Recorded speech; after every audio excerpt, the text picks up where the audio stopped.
ಒಂದು ನಿಮಿಷ ಬಂದ್ಬಿಟ್ಟು ಹೋಗ್ಬಿಡಿ ಅಷ್ಟೇ. ಎಲ್ಲದ ನಿಮ್ಮ ಕರ್ನಾಟಕದ ಎಲ್ಲ ಧರ್ಮಗಳು ಇರ್ತಾರೆ ಅವರು.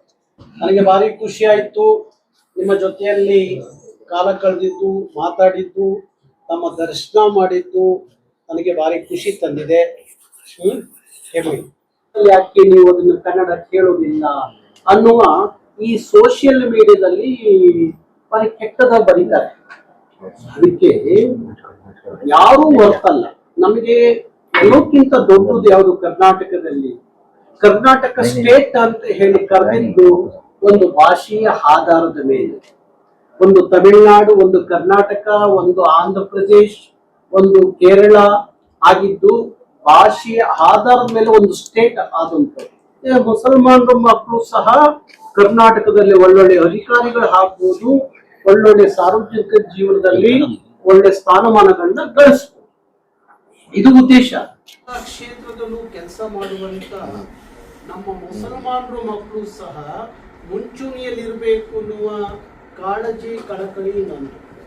ಡಾಕ್ಟರ್ ಕೆ ಕರೀಂ ಖಾನ್ ಒಬ್ಬ ಭಾರಿ ದೊಡ್ಡ ಜಾನಪದ ಜಂಗಮ ಅಂತ ಕರಿತೀವಿ ನಾವು. 26ರಲ್ಲಿ ಏಕೀಕರಣ ಸಂದರ್ಭದಲ್ಲಿ ದೊಡ್ಡ ಹೋರಾಟದಲ್ಲಿ ಮುಂಚೂಣಿಯಲ್ಲಿದ್ದಂಥವರು ರಂಜಾನ್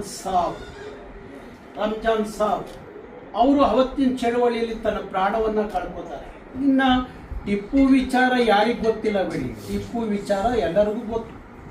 ಟಿಪ್ಪು ಸುಲ್ತಾನ್ ತನ್ನ ಮಕ್ಕಳನ್ನ ಈ ದೇಶದ ಸ್ವಾತಂತ್ರ್ಯಕ್ಕಾಗಿ ತನ್ನ ಮಕ್ಕಳನ್ನ ಹಡಲಿಟ್ಟು ಈ ದೇಶದ ಸ್ವಾತಂತ್ರ್ಯಕ್ಕಾಗಿ ಹೋರಾಟ ಮಾಡಿದಂಥವ್ರು ಟಿಪ್ಪು ಸುಲ್ತಾನ್.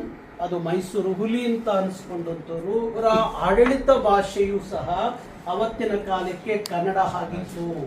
ಟಿಪ್ಪು ಸುಲ್ತಾನ್ ಅವರ ಆಡಳಿತ ಭಾಷೆ ಕನ್ನಡ ಆಗಿತ್ತು. ನಿಮ್ಮನ್ನು ಭೇಟಿ ಮಾಡಿದ್ದು ನನಗೆ ಭಾರಿ ಖುಷಿ ಆಯ್ತು. ನಮ್ಮೆಲ್ಲ ಗೆಳೆಯರು ಹೇಳ್ತಾ ಇದ್ರು ತಮ್ಮನ್ನು ಒಂದ್ಸಲಿ ಭೇಟಿ ಮಾಡಿ ಅಂತ. ಹಾಗಾಗಿ ನಮ್ಮ ಕಾರ್ಯಕ್ರಮ ಮಾಡಿದಾಗ 1 ನಿಮಿಷ ಬಂದು ಹೋಗಿ ನೀವು ಅಶೋಕ ಹೋಟೆಲ್ಗೆ. 1 ನಿಮಿಷ ನಾನು ಕರೆ ಕೊಡ್ತೀನಿ, ಬಂದು